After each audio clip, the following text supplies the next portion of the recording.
Hey everyone, this is Randy from BibleBuyingGuide.com. Today I'm taking a look at the brand new Kindle Oasis, the newest edition. This is the Oasis 3. So let's take a look at what we got here. First of all, this is the 7-inch model, and it has physical turn buttons, little clicky buttons. And let's see, we have a aluminum case, and this thing is waterproof.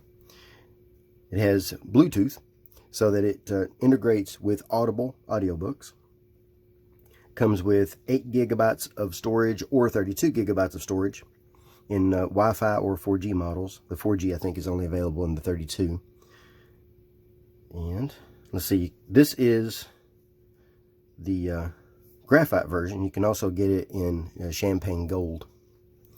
It's ergonomic. This is a very ergonomic device.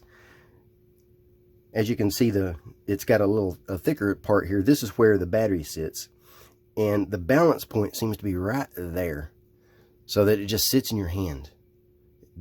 I'm not having to hold it in my hand. It's not fighting against me. It's just sitting right there. And my fingers naturally fit in that spot right there. So it's nice. Has micro USB, so we're not upgraded to USB-C yet. Buttons have a nice little clicky feel. I like the buttons. And let's see, 7-inch screen with a front light. Now what that means is that the LEDs are not behind the screen shining through the screen into your eyes. So it's not backlit, it's front lit. Instead it has LEDs that move across the screen. And that way you can look at it for a long period of time. It doesn't hurt your eyes. What's different about this model is that it has amber LEDs as well as white LEDs. It has 25 LEDs all total, 12 white, 13 amber. And you can adjust the settings of each. I have it set to 22. I like high. I currently have it set to auto brightness. The auto bright sometimes works really well, sometimes not so well. But you can turn it down, you can turn it off, whatever. So there it is without any brightness at all. And turn him on up here. I have the warmth set to about 7. That gives me about a slight cream look, like in the better paper that I like for Bibles. So here is no warmth at all, and there's wide open. And then let's see, of course you can experiment, get different looks and designs, and you can also schedule these. So here is a schedule, and you can set it up to schedule automatically or manually at certain times of the day, and you can set the warmth for that schedule. You can have it to automatically change according to sunrise and sunset. That's interesting. So let's take a look at the size of this thing. It's 6.6 ounces. That I remember. So let's see. We've got, I can figure out how to use this thing. All right, let's see. We've got 5.5 wide by 6 and almost a quarter, 6 and 1/8, and we have a 1/4 inch here and an 1/8 inch here. The screen itself, and as you saw, that changed to left hand. The buttons are on one side, but that changes to left hand or right hand depending on how you hold it. And the top button goes forward. This goes reverse. That changes as well as you turn it. The only reason I mention it right now is because we just saw it happen. But you can also set those if you want to be different the other way around. And see, the screen, it's 7-inch diagonal, but it is 4 1/4 by just a touch over 5.5. So decent size. All right, so let's just take a look at what this thing can do. You can set the brightness, the boldness, everything you want to set about this thing. I'm not really overly fond of the menu because you have to hit it so many times to get to what you're trying to get to. Finally, I can get to the boldness and to the size adjustments, and it has a lot of fonts. These fonts are really nice. I like them a lot. This is excellent for reading for a long period of time. And you can see it happen in the background as you're making your adjustment. I either set it to 1 in boldness or off. And then, of course, you can increase the size. 4 seems to be really good for Bible poetic layouts. And then for page, we have our spacing, so you can have more lines per page. There is the medium, and then you can have fewer. I usually leave it to medium or to this one, either way. And then you can set your margins, your orientation, so that you can actually have a larger font with more, let me see, let me get what I'm trying to do here. All right, so you can actually have a larger font and not have your poetic setting break up. Of course, now that's not as ergonomic, but it actually is not fighting against me. It sits here, but it is, I do feel like I need to hold it in 2 hands. Not really, I mean, it's not that bad. It's not so bad. But I do prefer to use it in this orientation. Portrait rather than landscape. And let's see. Bibles work pretty well on this thing. Let's look at a few Bibles. I'm not overly fond of the menus, but once you do get to where you're going for a book, like this one will have the chapters, and then you can go from there. I don't think about holding this. I don't think about reading from it. I just read from it. It's like the device itself just sort of disappears, and my focus is on the text. Now, some of these work better than others as far as the references and footnotes. I like the way this footnote works. They'll just open up a footnote at the bottom. They don't all do this. And then there is references.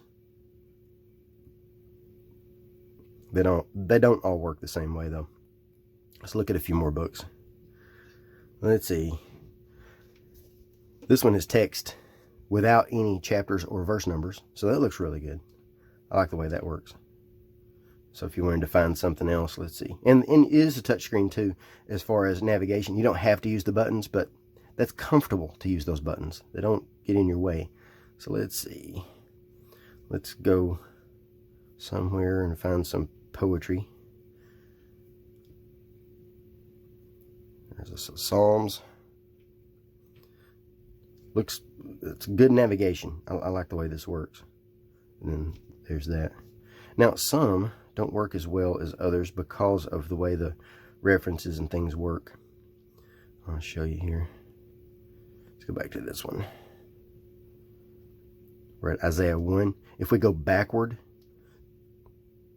there's the chapters for Isaiah, and then there is our cross references for Song of Solomon. They're all at the end of the book. So some books work better than others. Some have all the cross references at the end of chapters. Those you have to just zoom by a couple of pages. But if they're at the end of the book, then it's actually easier to go back out to table of contents and go to the next book. So the readability is not always there. Some are better than others. And then let's see. There's another reader's edition. Looks really sharp. So now, like, if I wanted to get rid of this, it adds that hyphen on its own. So it knows about hyphens. But if I wanted to get rid of that line, I could either go into landscape mode, or I can just reduce my font size. I actually had that font higher than I normally would. So there we go. Nice poetic lines. We still have a line break, but the line break is good. It indents.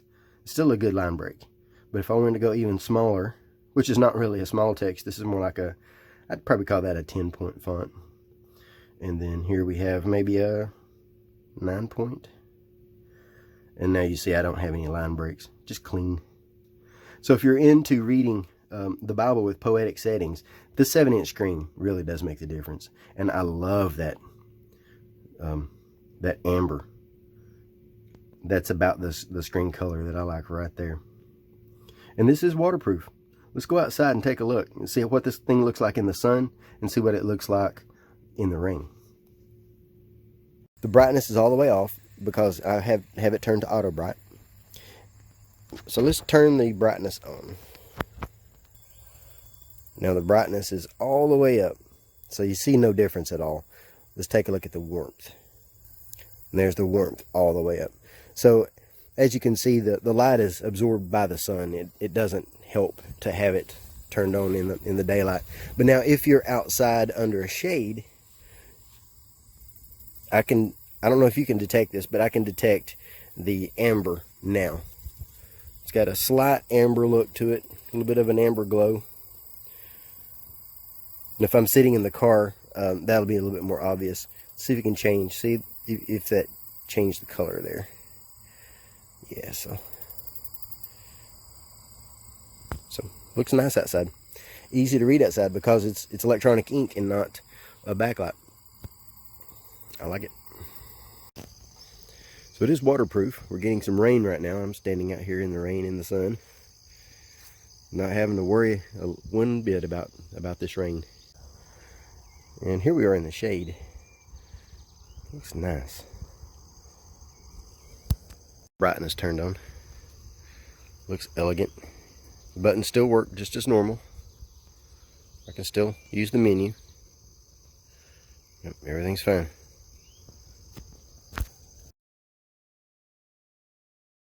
Now for battery life, you can see here I'm at 76%, and I charged this thing yesterday. They claim about 6 weeks, but that's if you use it for 30 minutes a day without Wi-Fi and with the light about half. I use it more like 2 hours a day with my light all the way up, and I use as much Wi-Fi as I want to because I like to browse the store. I like to download samples and things like that. So I get about a week's worth of battery life in a day. But that just means that I only have to charge this thing about once a week, and I'm fine with that. That's still good battery life. The metal case does have a little bit of a cold feel and a little bit of a warm feel depending on the environment. It's not too hot or cold to handle so far, but it is noticeable. You can get it with or without offers. I got the edition with offers. What that does is it shows you an ad on the sleep screen. Sometimes it's a book cover. Sometimes it's something about an Amazon service. The book covers, most are okay, but every now and then I'll see one that I don't really like the cover, and not something I want to, carry around with me.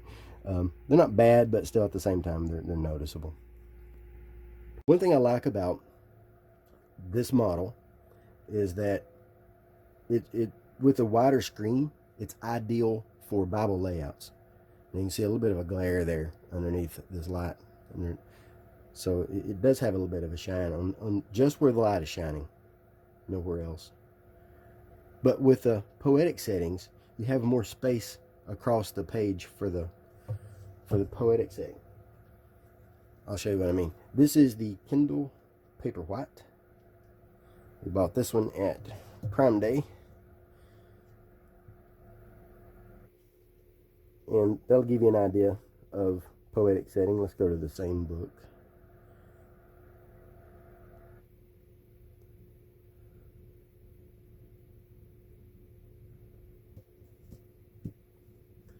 So for the same size, I have a little bit extra space here. This means that, no, let's don't do this. This means that I can actually increase my font size. Now, this is one of my complaints about this thing. In order to increase the font size, I have to hit this button several times. So I just hit the button once, twice, 3 times, and now I'm at my size adjustment. So for the same amount on the screen, actually I get one more line and I can have a larger font. So this is better for poetic settings. Now, if you're only reading the prose settings or just regular books, either one is fine. And of course, you can turn this one landscape. Let's see what we got here. Page display, page settings, page landscape. I don't find this menu to be that intuitive. I think it needs work. Now I can actually make this font larger than that font because it is wider if you turn it this way. But that's not ergonomic. You feel that fighting against you. That's 2 hands. And if you have to change, if you go to change the page, you have to kind of nuzzle it right there and turn the page. It works fine, especially if you want to use it with two hands. It's no problem at all. It works fine. It works great. That's an excellent one. But this one I do feel is more ergonomic. It feels more comfortable in the hand. And of course I can make this one larger if I wanted to also. And go this way. Now of course that's not ergonomic either, but you can use it. It's two-handed that way, but you can use it.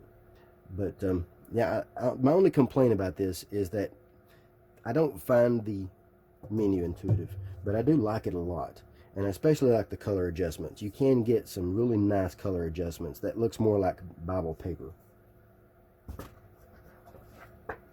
For example, here is the Bible paper. Zoom out just a touch, get this thing on the screen, give you an idea there. So you can get a lot larger font in a smaller space by using this. Now this is a better for reading than a tablet. Here is the Kindle Fire tablet from 2012. I don't upgrade that often, just to give you an idea. So there's the same page. This is a lot heavier.